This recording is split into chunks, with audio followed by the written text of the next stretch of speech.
Baik, Bapak Ibu, saudara-saudari terkasih dalam Kristus, selamat sore. Sampai ketemu kembali kita pada sore hari ini. Kita akan melanjutkan refleksi kita dalam kursus Kitab Suci Keuskupan Malang. Sebelumnya mari kita buka dengan doa. Dalam nama Bapa dan Putra dan Roh Kudus, amin. Tuhan yang Maha Baik, kami bersyukur atas kebaikan dan kemurahan-Mu, memberi kesempatan kepada kami untuk bisa belajar merefleksikan tentang hidup kami, tentang rahmat dan berkat yang Kau berikan kepada kami. Semoga Engkau mencurahkan Roh Kudus-Mu ke dalam hati, pikiran dan hidup kami, sehingga dengan pencerahan dari Roh Kudus kami semakin mampu memahami, mendalami dan menghayati karya keselamatan yang Kau sediakan bagi kami. Demi Kristus Tuhan dan pengantara kami. Amin. Dalam nama Bapa dan Putra dan Roh Kudus. Amin.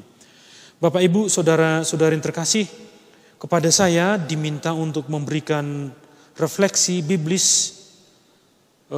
Temanya tentang hari kiamat. Untuk saya mendengar istilah hari kiamat sedikit horor. Dan apa yang diminta kepada saya tentang refleksi tentang hari kiamat ini, coba saya refleksikan lebih mendalam. Saya merasa lebih tepat memberi judul refleksi biblis tentang kerajaan surga daripada tentang hari kiamat. Mungkin ini sedikit sensitif mungkin kalau menggunakan istilah hari kiamat, ya.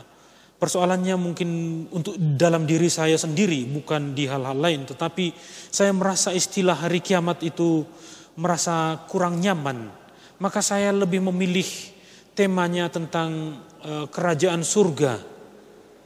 Hari kiamat yang dimaksudkan itu apa? Saya juga kurang paham. Kalau berbicara tentang hari kiamat dalam hidup sehari-hari itu seakan-akan itu tentang satu waktu di masa yang tidak jelas, tentang batas akhir dan seterusnya.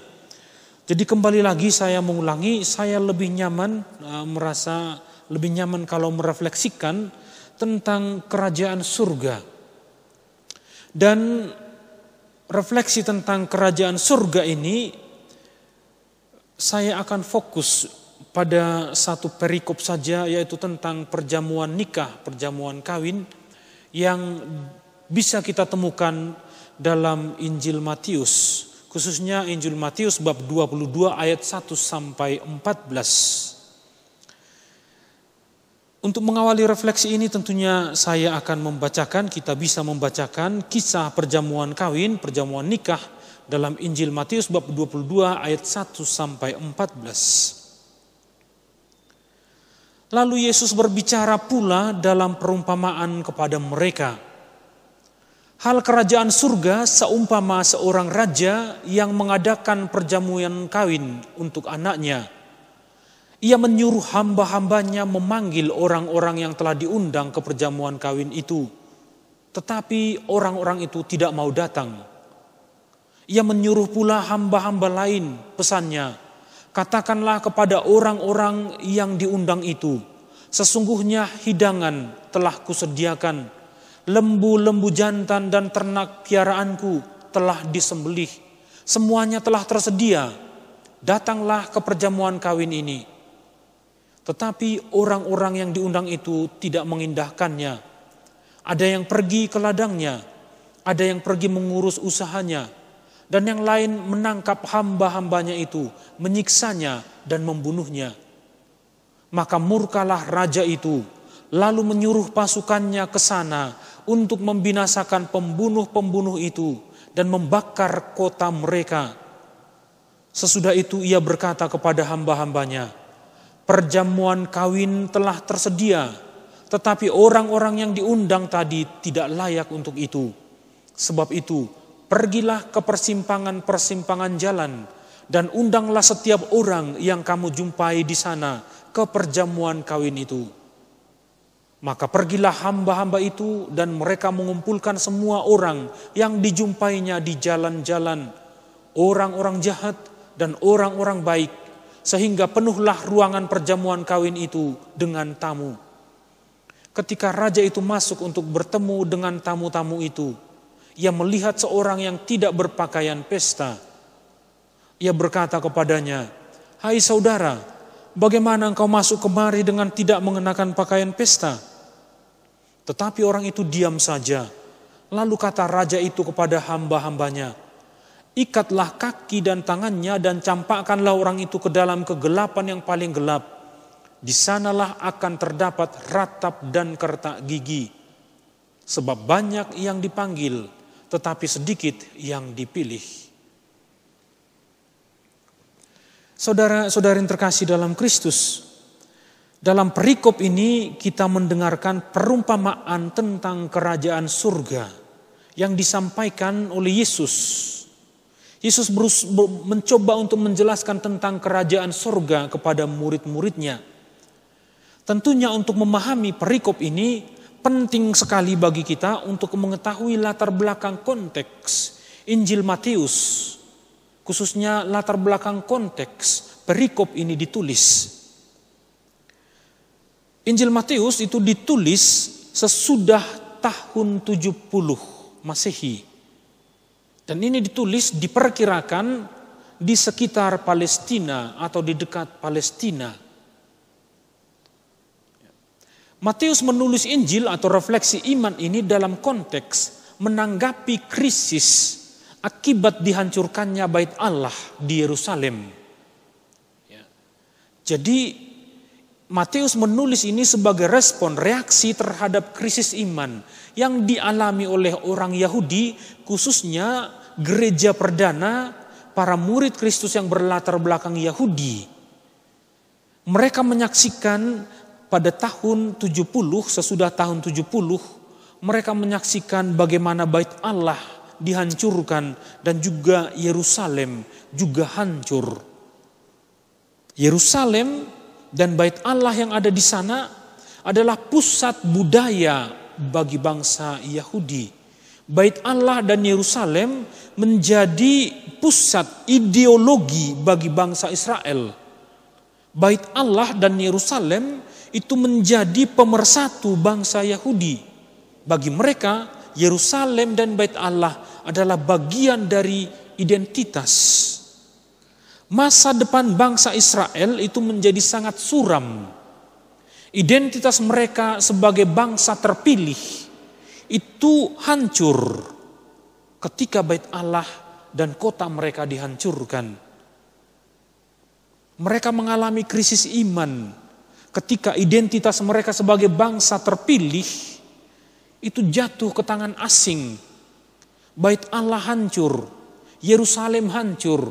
Apa yang mereka banggakan sebagai bangsa terpilih sekarang porak-poranda di tangan bangsa asing yang tidak mengenal Allah.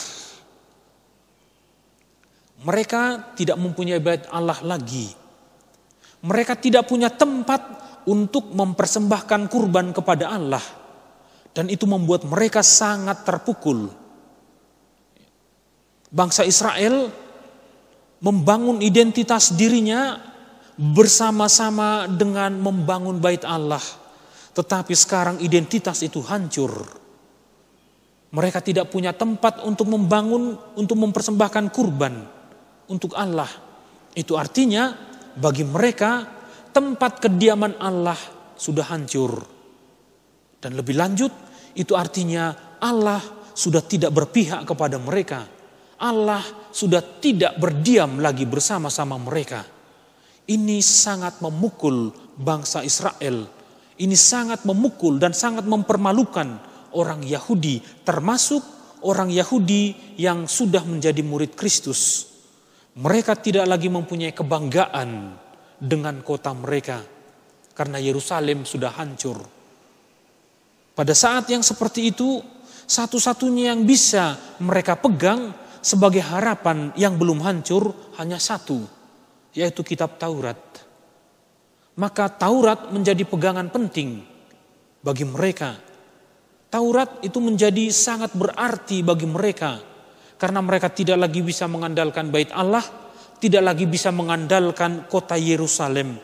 satu-satunya harapan hanya berpegang pada kitab Taurat. Maka dalam tradisi Matius, kitab Taurat itu menjadi sangat penting. Maka dalam Injil Matius dikatakan, apakah saya datang bukan untuk meniadakan kitab Taurat.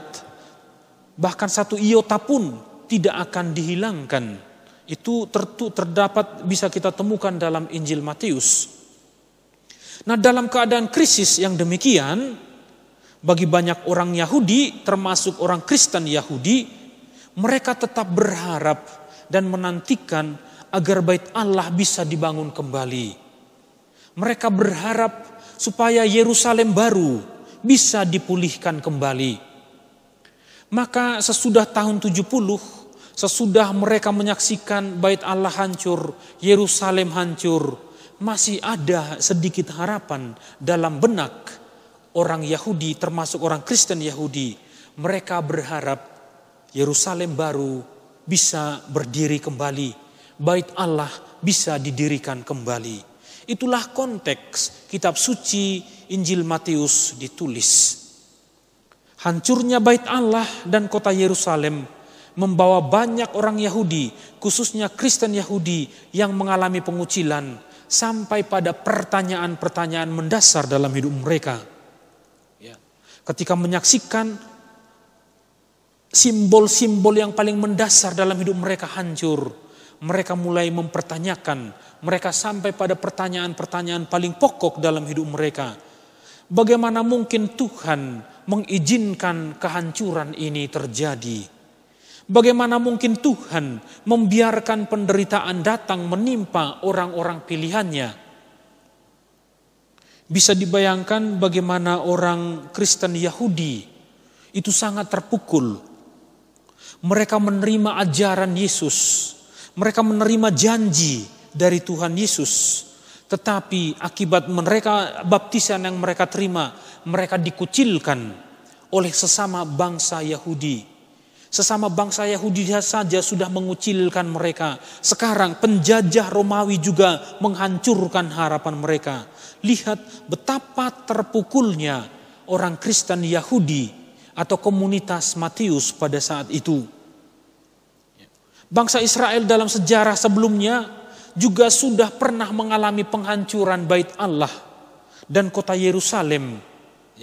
Kemudian bagaimana bait Allah juga kemudian yang dihancurkan dalam sejarah mereka bisa dibangun kembali. Kota Yerusalem dibangun kembali.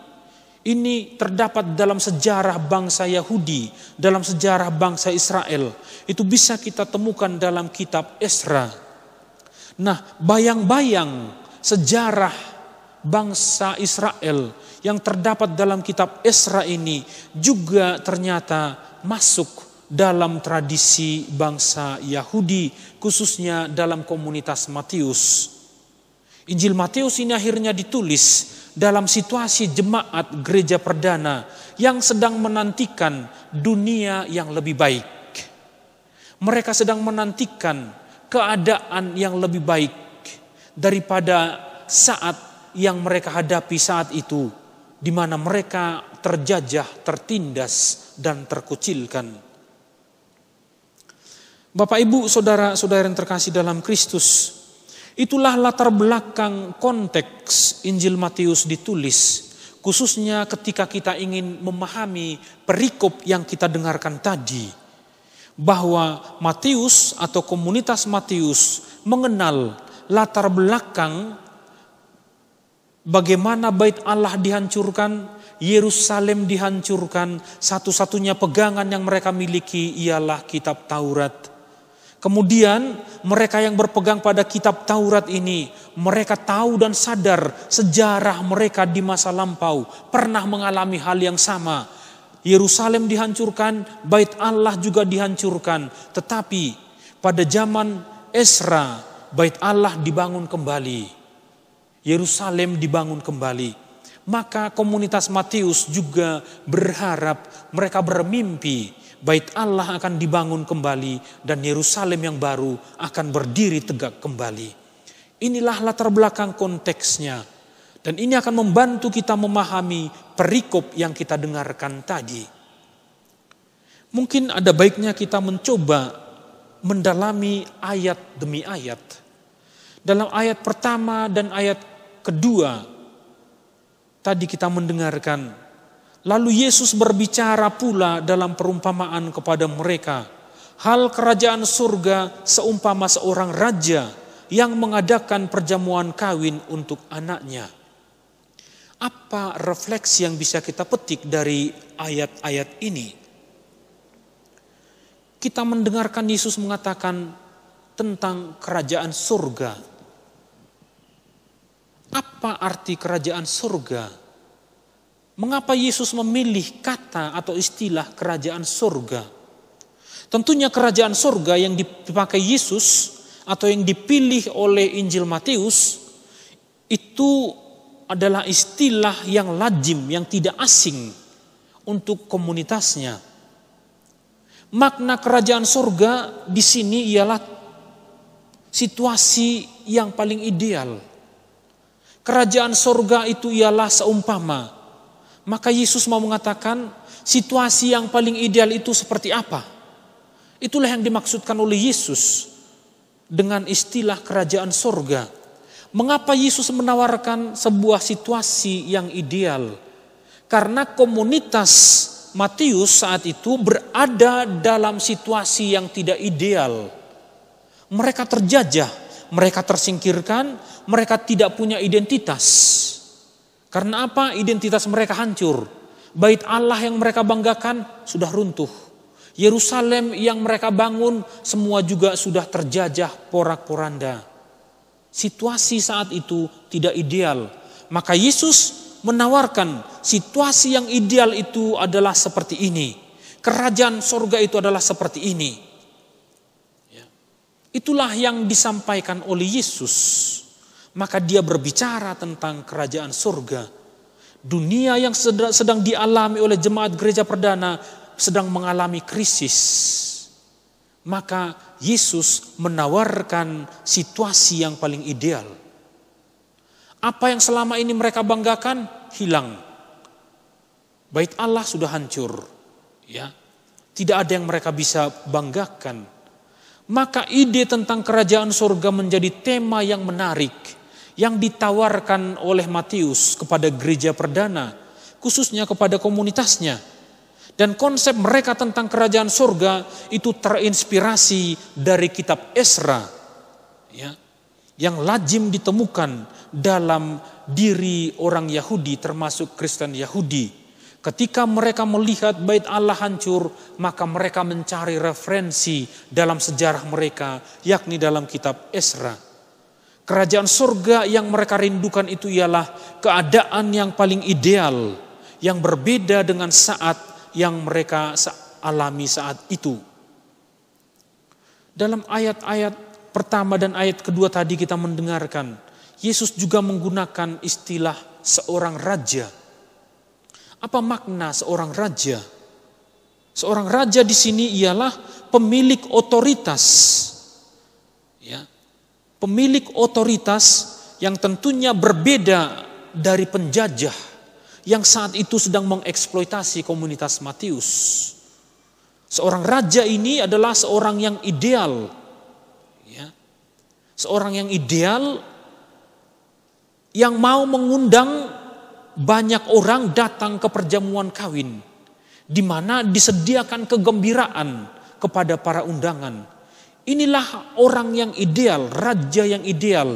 Dia tidak mengeksploitasi, tetapi dia mengundang banyak orang untuk datang bergabung dengan dia, masuk dalam kegembiraan, datang sebagai undangan.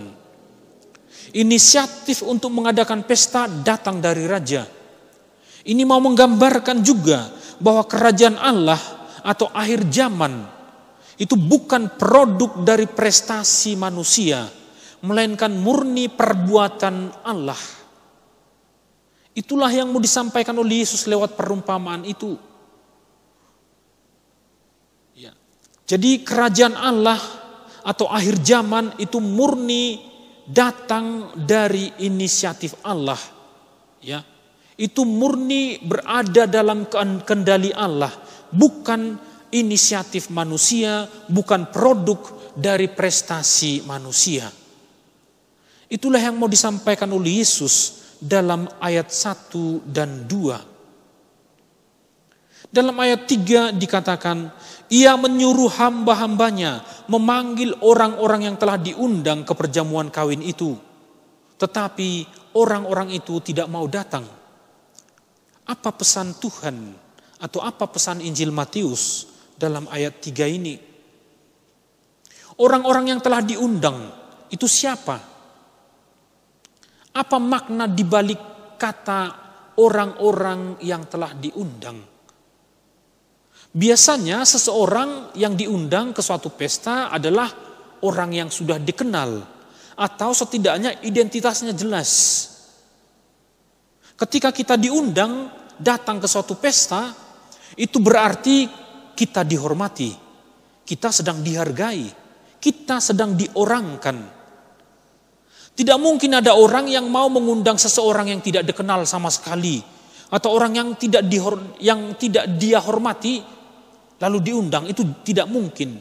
Kecuali kalau ada agenda tersembunyi, ya, lalu kita mengundang orang yang tidak dihormati. Ya. Tapi aneh sekali kalau kita tidak menghormati seseorang lalu kita mengundang dia datang ke pesta kita. Itu aneh sekali. Mengundang seseorang datang ke suatu pesta itu berarti menghormati dan menghargai dia. Ya. Itu artinya mengorangkan orang yang diundang. Kerajaan Allah itu ternyata hanya tersedia bagi mereka yang sungguh-sungguh merasa dirinya dihormati, merasa dirinya dihargai oleh Allah. Ini poin yang mau disampaikan. Kerajaan Allah itu ternyata hanya tersedia bagi mereka yang sungguh-sungguh merasakan dirinya dihormati dan dihargai oleh Allah. Bapak, Ibu, saudara-saudara yang terkasih, sangat sulit bagi kita untuk bisa memahami tentang kerajaan Allah kalau kita tidak merasa dikasihi oleh Allah. Ini penting untuk merefleksikan Injil ini. Apakah aku sungguh-sungguh merasakan dikasihi oleh Allah atau tidak? Kerajaan Allah itu hanya bisa diterima oleh mereka yang sadar bahwa mereka dihargai, dikasihi oleh Allah. Ketika ada undangan, lalu kita tidak mau hadir, itu berarti tidak ada pesta untuk kita. Ya. Ketika saya diundang ke suatu pesta, lalu saya tidak mau hadir ke sana, maka tidak ada pesta untuk saya. Ya. Bagi orang yang tidak mau diistimewakan oleh Allah, ya, bagi orang yang tidak mau dikasihi oleh Allah, maka untuk dia kerajaan Allah tertutup. Tidak ada kerajaan Allah untuk orang yang menolak dikasihi oleh Allah. Itu sama dengan perumpamaan yang disampaikan oleh Yesus tadi.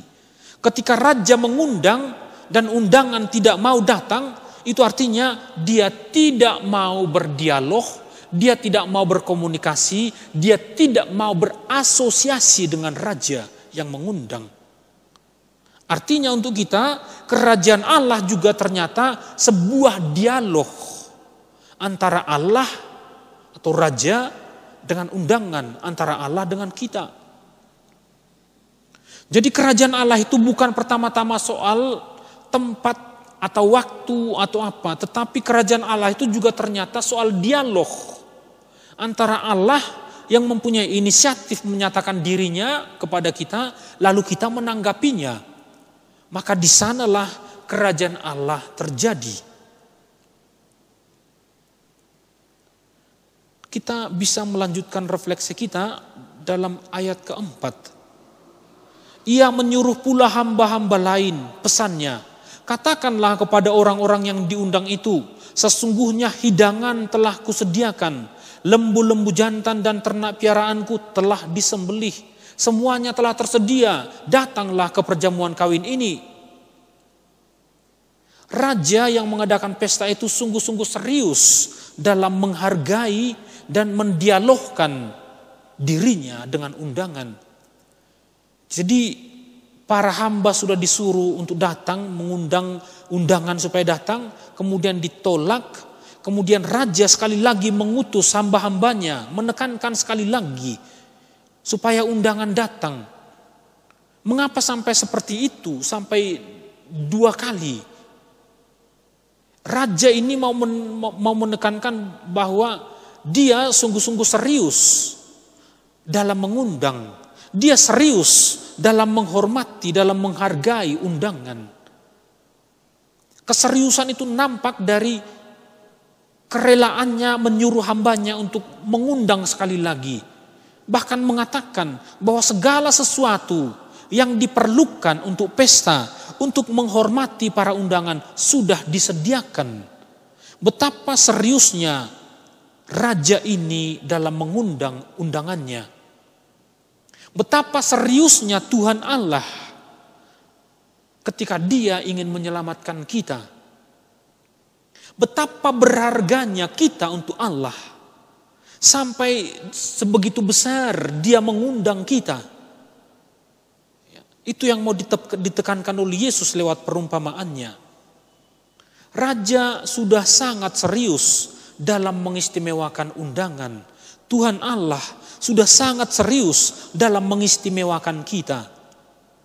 Dari pihak raja, apa yang paling pokok, yang paling diperlukan untuk menjadi orang terhormat sudah tersedia. Sekarang yang paling diperlukan ialah dari pihak undangan, yakni keterbukaan hati untuk menerima, untuk menanggapi undangan itu. Tetapi apa yang terjadi? Apa reaksi dari undangan? Reaksi dari undangan itu bisa kita lihat dalam ayat kelima. Tetapi orang-orang yang diundang itu tidak mengindahkannya. Ada yang pergi ke ladangnya, ada yang pergi mengurus usahanya. Itu yang dikatakan dalam ayat kelima. Mereka tidak mengindahkannya. Ternyata undangan itu menolak. Dengan kata lain, kalau mereka menolak undangan dari raja, itu artinya undangan ini menolak untuk dihormati, mereka menolak untuk diistimewakan. Undangan lebih memilih untuk menjadi orang asing bagi raja. Dengan menolak undangan ini, itu artinya para undangan tadi tidak mau dihormati dan mereka lebih memilih untuk menjadi orang asing. Menolak untuk diistimewakan berarti pada saat yang sama undangan juga sedang merendahkan dan menghina raja yang mengundang.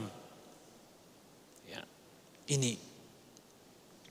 Ketika kita menolak diistimewakan oleh Allah, maka pada saat itu juga sadar atau tidak kita sedang menghina Allah sendiri. Ketika kita menolak untuk dikasihi oleh Allah, maka pada saat itu sebenarnya di satu sisi kita sedang merendahkan martabat kita sendiri, di sisi lain pada saat itu kita juga sedang menghina Allah. Penolakan terhadap undangan Allah atau penolakan untuk diistimewakan oleh Allah bisa terjadi dalam banyak bentuk. Misalnya pengingkaran dan pengkhianatan terhadap nilai-nilai sakramen yang sudah kita terima. Ketika kita dibaptis, kita diangkat menjadi anak-anak Allah. Maka pada saat itu kita diistimewakan. Tetapi seringkali dalam perjalanan waktu kita jatuh ke dalam dosa. Ini adalah sebuah pengkhianatan terhadap identitas kita sebagai anak-anak Allah. Maka sebenarnya pada saat itu kita sedang menolak untuk diistimewakan oleh Allah. Kita sedang menolak undangan Allah. Demikian juga dengan pengingkaran-pengingkaran yang kita lakukan terhadap sakramen-sakramen lain yang sudah kita terima. Sakramen imamat, tahbisan, sakramen tobat, apapun itu yang sudah kita terima. Karena sakramen ini sudah menguduskan dan menyucikan kita. lalu kita mengkhianati itu, maka sebenarnya pada saat itu kita sedang merendahkan diri kita sendiri, lalu kita menghina Allah, kita mengingkari identitas kita sebagai orang yang dikasihi oleh Allah. Itu sama dengan menolak undangan dari Tuhan. Ada orang yang pergi ke ladang, dikatakan, lalu ada yang pergi mengurus usahanya dan seterusnya. Dalam ayat kelima yang kita dengarkan tadi, ini adalah simbol dari orang-orang yang lebih mengutamakan urusan pribadi dan tidak melihat penghormatan dan penghargaan kepada raja si pengundang sebagai suatu hal yang penting. Ya, kalau mereka lebih memilih pergi ke ladang atau mengurus usahanya, itu artinya apa? Itu artinya mereka sedang mengatakan, raja, semua urusanmu tidak penting untukku. Yang penting untukku ialah pergi ke ladang atau mengurus usahaku. Itu jauh lebih penting daripada urusanmu. Hal ini juga seringkali kita lakukan dalam hidup sehari-hari. Tuhan dengan segala kehendaknya dan segala rencananya seringkali kita katakan itu tidak penting. Yang paling penting itu adalah agendaku. Ini yang seringkali terjadi dalam berbagai versi. Kita mengatakan itu kepada Tuhan dalam hidup sehari-hari. Dalam hidup sehari-hari kita seringkali terjebak lalu menolak undangan Allah. Karena kita lebih melihat bahwa jaminan hidup kita bergantung pada usaha kita sendiri.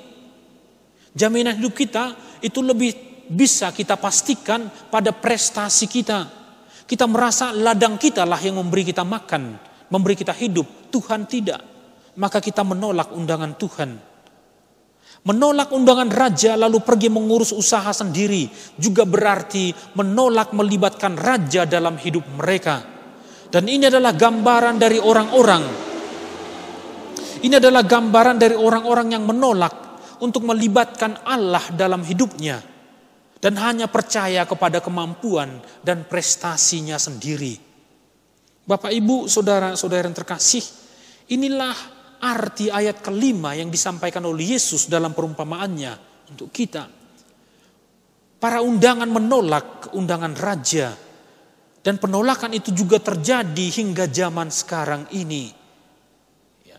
Ketika para undangan menolak undangan raja, itu artinya mereka menolak raja terlibat dalam hidup mereka. Seringkali juga kita lebih percaya diri pada prestasi kita, lebih percaya diri kepada usaha kita, lalu menolak Allah dan tidak mau melibatkan Allah dalam hidup kita. Itulah penolakan-penolakan yang seringkali terjadi kita lakukan. Bahkan lebih tragis lagi dalam ayat ke-6.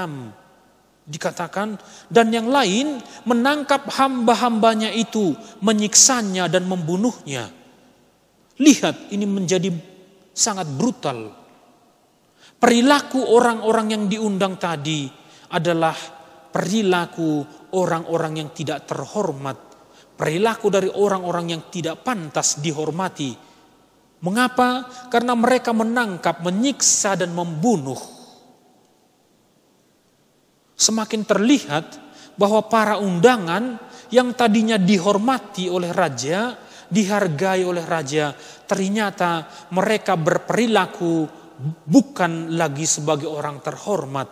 Mereka tidak lagi layak dikatakan sebagai undangan. Mereka tidak lagi layak dikatakan sebagai orang terhormat. Karena apa? Karena perbuatan mereka telah menunjukkan bahwa mereka adalah orang-orang jahat. Perbuatan mereka menunjukkan bahwa orang yang diundang itu sesungguhnya tidak tahu cara menghormati sesamanya. Rendahnya martabat undangan terlihat dari tindakan mereka, menangkap, menyiksa, dan membunuh.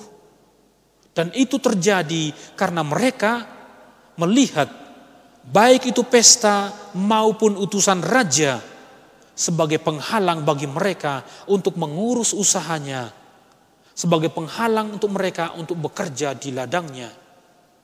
Ya, ini yang terjadi. Mereka melihat pesta itu sebagai penghalang. Mereka melihat utusan raja yang mengundang itu sebagai penghalang. penghalang untuk mengurus usaha, dan penghalang untuk bekerja di ladang. Kita juga bisa dihadapkan pada posisi yang sama, di mana kita harus memilih untuk ikut dunia atau memilih kehendak Allah. Inilah definisi dari ayat ke-6 itu. Nilai-nilai Injili seringkali bertentangan dengan nilai-nilai kenikmatan dunia. Lalu kita harus memilih yang mana. Undangan ini juga dihadapkan pada pilihan. Mereka harus memilih kerajaan, datang ke undangan pesta, atau bekerja di ladang atau mengurus usaha. Kita juga pada zaman sekarang ini dihadapkan pada posisi yang sama.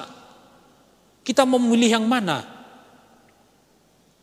Apakah mau menghayati nilai-nilai Injili, atau kita mau memilih kenikmatan duniawi?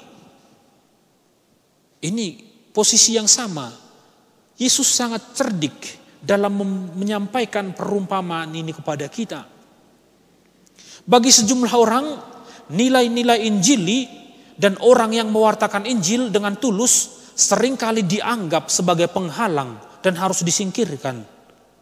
Injil harus disingkirkan. Karena apa? Injil itu seringkali menekankan kita untuk hidup dalam kebenaran. Tetapi kebenaran ini seringkali tidak menghasilkan kenikmatan duniawi. Maka Injil harus disingkirkan. Orang yang mewartakan Injil dengan tulus harus disingkirkan juga.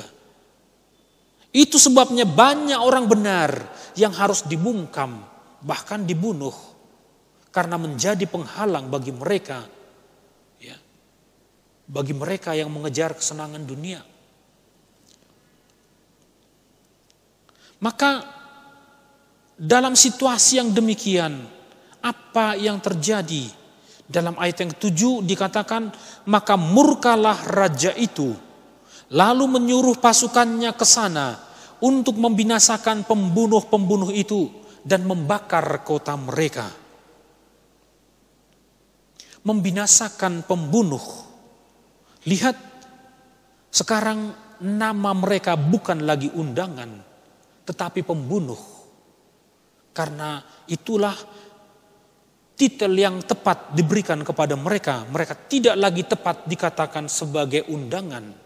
Mereka tidak lagi tepat dikatakan sebagai orang terhormat. Karena tindakan dan perbuatan mereka adalah membunuh.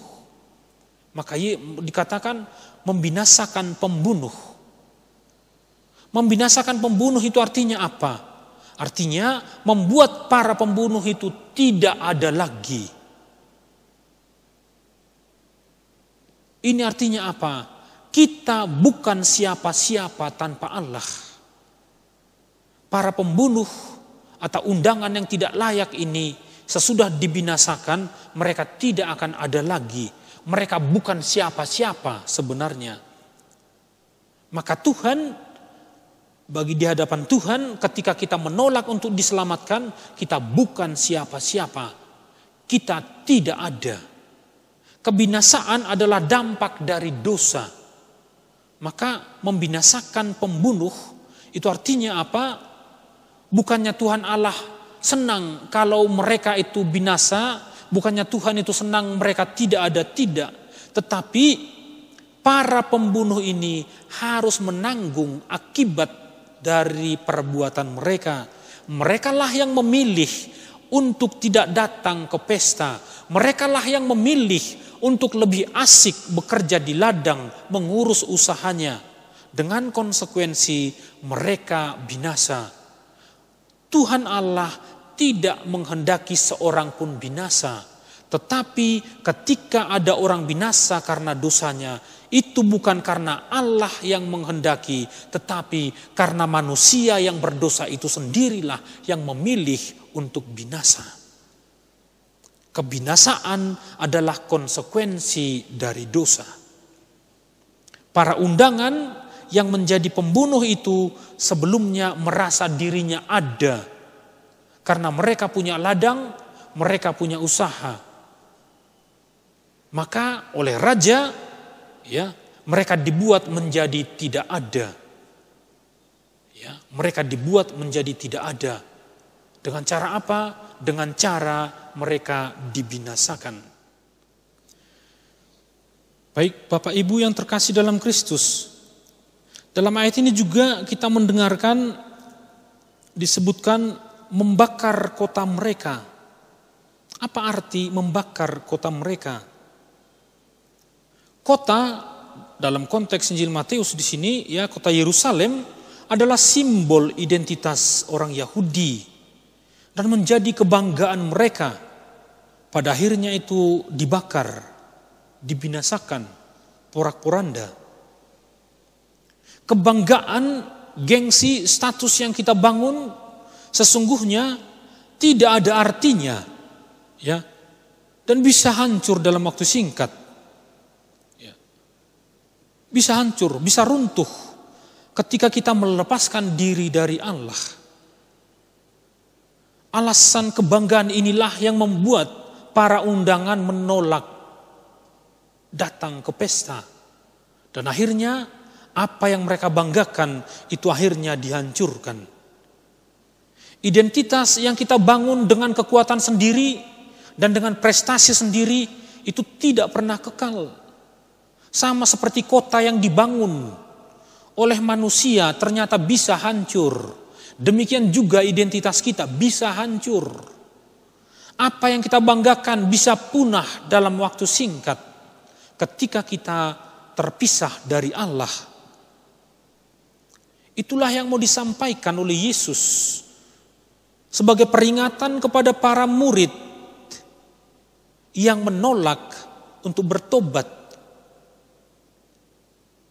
Dalam ayat ke-8, sesudah itu ia berkata kepada hamba-hambanya, perjamuan kawin telah tersedia, tetapi orang-orang yang diundang tadi tidak layak untuk itu. Kehormatan kita juga ternyata terlihat dari cara kita menanggapi sapaan Tuhan. Kerajaan sorga telah tersedia oleh Allah dan itu disediakan kepada semua orang. Karena bagi Allah semua orang itu sangat istimewa. Hanya saja tidak semua orang mau diistimewakan oleh Tuhan. Lalu mereka lebih memilih untuk terpisah dari Allah.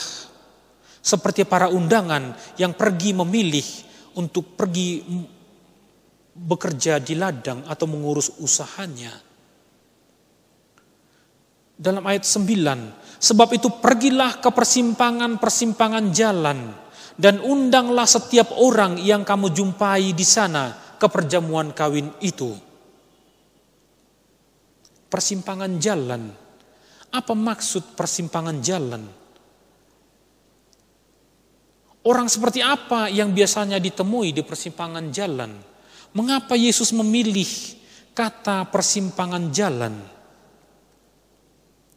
Mereka yang berada di persimpangan jalan adalah mereka yang belum menemukan tujuan atau belum sampai pada tujuan, belum berada di tempat kediaman, belum ada di rumah. Itulah mereka yang ada di persimpangan jalan. Mereka adalah orang-orang yang masih mencari kepastian hidup. Dan kepada mereka lahirnya ditawarkan undangan untuk datang ke pesta. Raja, dalam hal ini Tuhan Allah, mengundang mereka untuk menjadikan mereka sebagai undangan. Karena undangan yang pertama tadi sudah ditolak. Mereka tidak mau diistimewakan. Nah sekarang orang-orang yang berada di persimpangan, yang sedang mencari kepastian, mereka didatangi oleh Tuhan melalui hamba-hambanya. Dan melalui para hamba ini kepada mereka yang sedang mencari kepastian diberikan harapan, diberikan penjelasan. Ini ada kepastian, ini ada jaminan hidup. Lalu dikatakan undanglah. Artinya apa? Artinya jadikanlah mereka terhormat. Orang-orang yang di persimpangan yang ditemui para hamba ini, mereka diundang. Undanglah mereka artinya jadikanlah mereka menjadi orang-orang yang terhormat. Itu artinya setiap orang ternyata punya peluang untuk menjadi orang terhormat. Setiap orang ternyata punya peluang untuk menjadi orang yang penting. Ya. Nah, yang penting di sini mereka mau menanggapi undangan dan tampil ya sebagai orang terhormat. Ya. Mereka mau menanggapi undangan dan tampil dan hadir sebagai undangan, sebagai orang terhormat. Bukan sebagai orang asing, tetapi sebagai undangan, sebagai orang yang terhormat. Itulah ciri-ciri orang terhormat. Dia hadir dan tampil sebagai orang terhormat. Perjamuan itu adalah simbol persaudaraan. Perjamuan itu adalah relasi yang dekat dengan pemilik undangan. Perjamuan teristimewa makan bersama hanya bisa terjadi ketika orang-orang yang terlibat di dalam perjamuan itu merasa diri sebagai satu keluarga, sebagai satu saudara. Istilah perjamuan dalam kitab suci itu selalu mengandaikan orang yang ada makan bersama di sekitar itu hadir sebagai sahabat yang sangat dekat, bahkan hadir sebagai saudara, sebagai anggota keluarga, sebagai satu keluarga. Itulah yang mau disampaikan dengan istilah perjamuan. Maka ketika undangan datang sebagai undangan, dia datang sebagai orang yang terhormat, datang ke perjamuan, datang sebagai anggota keluarga. Maka orang-orang yang di persimpangan jalan tadi, kalau mereka datang ke pesta, itu artinya mereka datang sebagai orang terhormat, sebagai undangan, dan kemudian mereka mau membuka diri untuk dijadikan sahabat, saudara, anggota keluarga bagi si pengundang. Dalam ayat 10, maka pergilah hamba-hamba itu dan mereka mengumpulkan semua orang yang dijumpainya di jalan-jalan, orang-orang jahat dan orang-orang baik, sehingga penuhlah ruangan perjamuan kawin itu dengan tamu. Nah, lihat, penuhlah ruangan perjamuan kawin itu dengan tamu. Sekarang nama mereka bukan lagi orang-orang yang ada di persimpangan jalan, tetapi nama mereka sudah diganti dengan tamu, diganti dengan undangan. Itu artinya mereka mempunyai identitas yang baru. Mereka bukan lagi orang asing, tetapi mereka adalah undangan. Dan undangan itu selalu mengandaikan orang-orang terhormat. Maka mereka sekarang sudah menjadi orang yang terhormat karena datang sebagai undangan. Dikatakan dalam ayat ke-10 mengumpulkan. Maka pergilah hamba-hamba itu dan mereka mengumpulkan semua orang. Apa arti kata mengumpulkan? Mengumpulkan ini menjadi ciri khas pekerjaan Allah. Mengumpulkan. Ini ciri khas pekerjaan Allah. Dia berusaha mengumpulkan, menyatukan. Tuhan itu tidak menghendaki perpecahan. Tuhan itu selalu menghendaki persatuan. Tuhan itu tidak pernah menghendaki perceraian. Tuhan itu tidak pernah menghendaki perpisahan. Tetapi sebaliknya, Tuhan itu selalu berusaha mengumpulkan, menyatukan. Itulah ciri-ciri Tuhan. Manusialah yang seringkali memisahkan diri dari Tuhan dengan memilih dosa. Bahkan Tuhan itu sanggup menyatukan orang jahat dengan orang baik. Kita dengarkan tadi dalam ayat ke-10, maka pergilah hamba-hamba itu dan mereka mengumpulkan semua orang yang dijumpainya di jalan-jalan, orang jahat dan orang baik. Lihat, ini pekerjaan Allah. Bahkan Tuhan mampu menyatukan orang jahat dengan orang baik. Tuhan itu tidak punya bakat menceraikan. Tuhan itu punya satu kemampuan, itu mengumpulkan. Orang jahat dan orang baik dijadikan satu. Maksudnya apa? Apakah Tuhan memperlakukan orang jahat sama dengan orang baik? Di satu sisi jawabnya ya. Persoalannya ialah orang jahat yang mau menerima undangan tetapi tidak mau bertobat, dia akan menerima konsekuensi dari dosanya dan kebebalannya. Ya. Ini jangan disalah mengerti. Ya. Kalau ternyata Tuhan memperlakukan orang jahat dengan orang baik itu sama, lalu nanti orang mengatakan kalau begitu ya sudah kita lebih baik menjadi orang jahat saja, toh Tuhan memperlakukan sama dengan orang baik. Ingat, ya persoalannya memang Tuhan memperlakukan sama. Ya, Tuhan menurunkan hujan untuk orang jahat maupun untuk orang baik. Ya. Tetapi persoalannya ialah orang jahat yang mau menerima undangan, ya, tetapi tidak mau bertobat, dia akan menerima konsekuensi dari dosanya. Dia akan menerima konsekuensi dari kebebalannya. Ya. Berkat yang diterima oleh orang berdosa yang tidak mau bertobat itu akhirnya akan menjadi sia-sia juga. Ya, itu akan menjadi sia-sia, tidak berguna. Ya, itu seperti biji gandum yang jatuh di semak berduri atau di tanah yang berbatu-batu. Dia bertumbuh tetapi akan segera punah. Orang berdosa pun akan diberkati oleh Tuhan. Tetapi ingat, karena dia tidak mau bertobat, akhirnya berkat yang dia terima itu akan sia-sia, tidak bertumbuh, tidak berkembang, lalu layu bahkan mati. Sebaliknya, bagi orang yang baik, yang menerima undangan, dia akan merasakan kerajaan surga dan menjadi anggota keluarga Allah. Demikian juga orang yang berdosa, yang mau bertobat, dan kalau dia bertobat, maka dia akan berubah menjadi orang baik. Lalu ketika dia diberkati, berkat tadi bertumbuh, berkembang, bahkan menghasilkan buah. Ada yang 30, ada yang 60, ada yang 100 kali lipat. Ya. Inilah yang terjadi bagi orang yang diberkati oleh Tuhan dan mau bertobat. Inilah yang terjadi bagi orang yang baik, yang menerima berkat Tuhan. Berbeda dengan orang jahat yang tidak mau bertobat. Pertanyaannya, lalu siapakah orang berdosa yang mau menerima undangan tapi tidak mau bertobat? Siapa? Jawabnya ialah dia adalah orang yang datang ke tempat pesta namun tidak mau berpakaian pesta. Itulah yang dikatakan oleh Yesus dalam perumpamaan ayat ke-11. Ketika raja itu masuk untuk bertemu dengan tamu-tamu itu, ia melihat seorang yang tidak berpakaian pesta.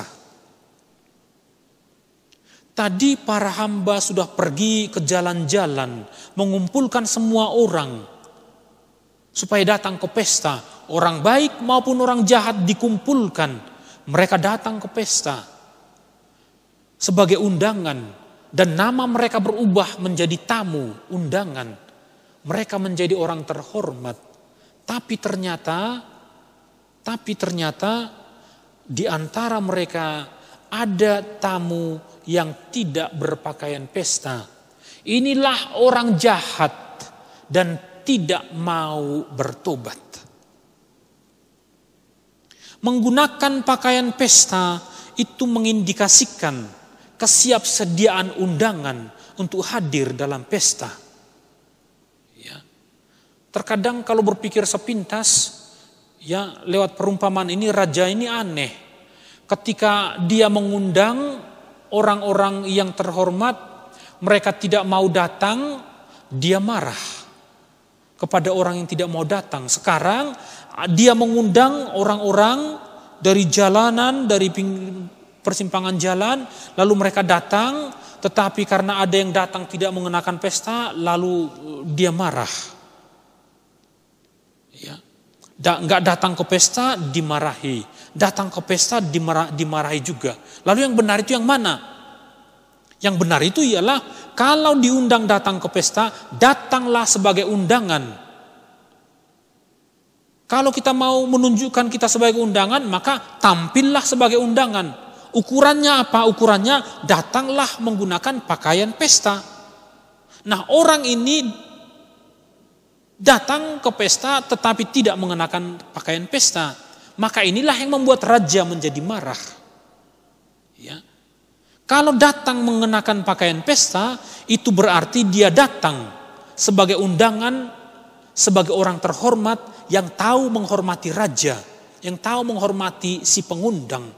Itu juga mengindikasikan, memberikan indikasi bahwa orang dengan menggunakan pakaian pesta berarti dia mempersiapkan diri sebelumnya. Sebelum sampai di tempat pesta, dia membuat persiapan.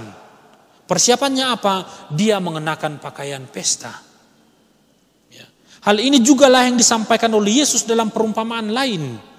Ya, yang dilakukan oleh 5 gadis bijaksana yang menyediakan minyak cadangan saat menantikan pengantin datang. Mereka mengantisipasi, mereka siap. Oh, ini konteksnya pesta. Karena konteksnya pesta, ya, pengantinnya nggak jelas jamnya kapan datang, maka sewaktu-waktu kalau dia datang, kami punya minyak cadangan, maka mereka mempersiapkan diri. Karena apa? Mereka tahu ini konteksnya pesta. Maka mereka hadir dalam konteks pesta. Tidak mengenakan pakaian pesta artinya tidak mempersiapkan diri untuk pesta. Dan juga itu artinya tidak memperlakukan pesta sebagai pesta. Itu membuat dia tidak layak hadir di situ. Dengan kata lain, lewat perumpamaan ini mau dikatakan, perlakukanlah pesta sebagai pesta, bukan sebagai event untuk bermain-main. Ya, itu yang mau disampaikan oleh perumpamaan ini. Bila kita adalah orang terhormat, maka bertindaklah sebagai orang terhormat. Kalau undangan ini datang sebagai undangan, bertindaklah dan tampillah sebagai undangan. Pakailah pakaian pesta. Kalau tidak mengenakan pakaian pesta, itu berarti dia tidak menghormati event pesta itu sebagai pesta, dan juga tidak menghormati si pengundang, dan dia juga sebenarnya tidak sedang menghormati dirinya sendiri. Maka lewat perumpamaan ini kepada kita diingatkan, bila kita adalah orang terhormat, maka bertindaklah sebagai orang terhormat. Ingat, sejak kita dibaptis dan karena baptisan kita diangkat menjadi anak-anak Allah. Maka status kita itu adalah status anak-anak Allah. Kalau status kita adalah anak-anak Allah, maka hiduplah dan bertindaklah sebagai anak-anak Allah. Bila kita sudah menjadi murid Kristus, maka bertindaklah dan hiduplah sebagai murid Kristus. Bila ada orang mengaku sebagai murid Kristus, akan tetapi hidupnya penuh dengan dosa, maka dia adalah orang yang datang ke pesta tetapi tidak mengenakan pakaian pesta. Itulah sebabnya maka raja itu menjadi marah. Bapak, Ibu, saudara-saudara yang terkasih, untuk konteks zaman kita sekarang, ini masih sering kali terjadi dan banyak kali terjadi. Banyak orang sudah dibaptis, sesudah dibaptis dia menerima komuni, sesudah komuni dia menerima sakramen krisma, sudah menerima sakramen tobat, sudah menerima sakramen perkawinan atau sakramen imamat dan seterusnya. Tetapi ya, sakramen-sakramen yang sudah menyucikan dan menguduskan dan membawa keselamatan ini mengangkat statusnya menjadi status anak Allah. Tetapi dalam hidup sehari-hari seringkali mengkhianati status terhormat yang sebenarnya sudah ada dalam dirinya sejak awal. Ini adalah orang-orang yang datang ke pesta tetapi tidak mengenakan pakaian pesta. Ia berkata dalam ayat 12, lalu raja itu berkata kepadanya, "Hai saudara, bagaimana engkau masuk kemari dengan tidak mengenakan pakaian pesta?" Maka raja itu protes.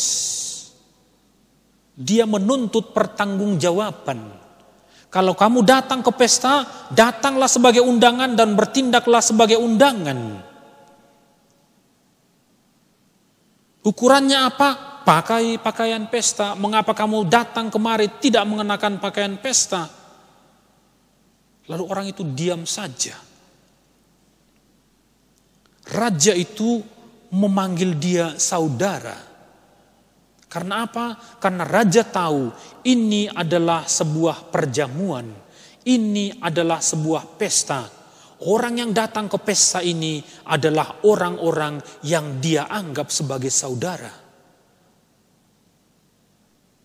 Raja tahu semua undangan akan menjadi saudara untuk dia. Menerima undangan Allah berarti mau menjadi saudara bagi Allah.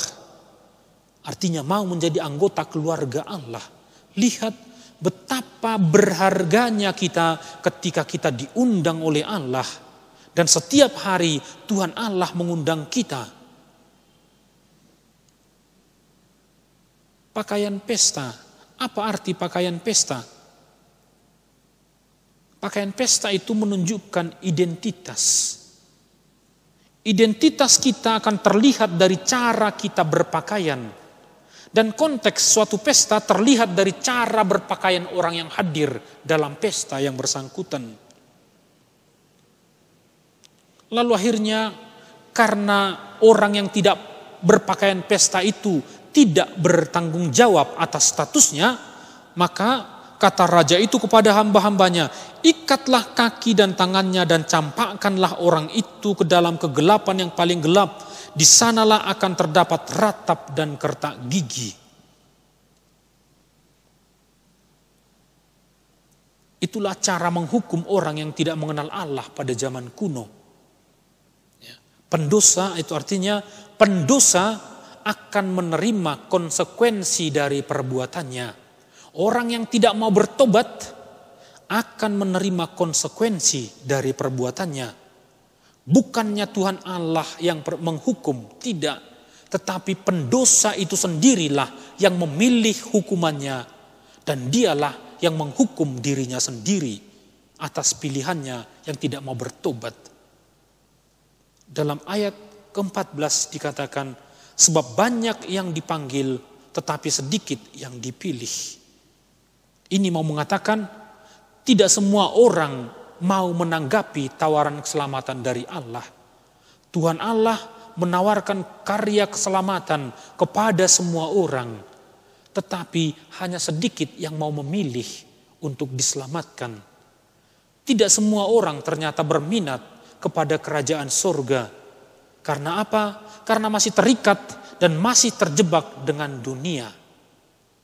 Bapak, Ibu, saudara-saudari yang terkasih dalam Kristus, dari perumpamaan tentang kerajaan surga yang disampaikan oleh Yesus kepada kita lewat perikop ini, ternyata kerajaan itu bukan soal dominasi, siapa yang mendominasi, siapa yang paling hebat.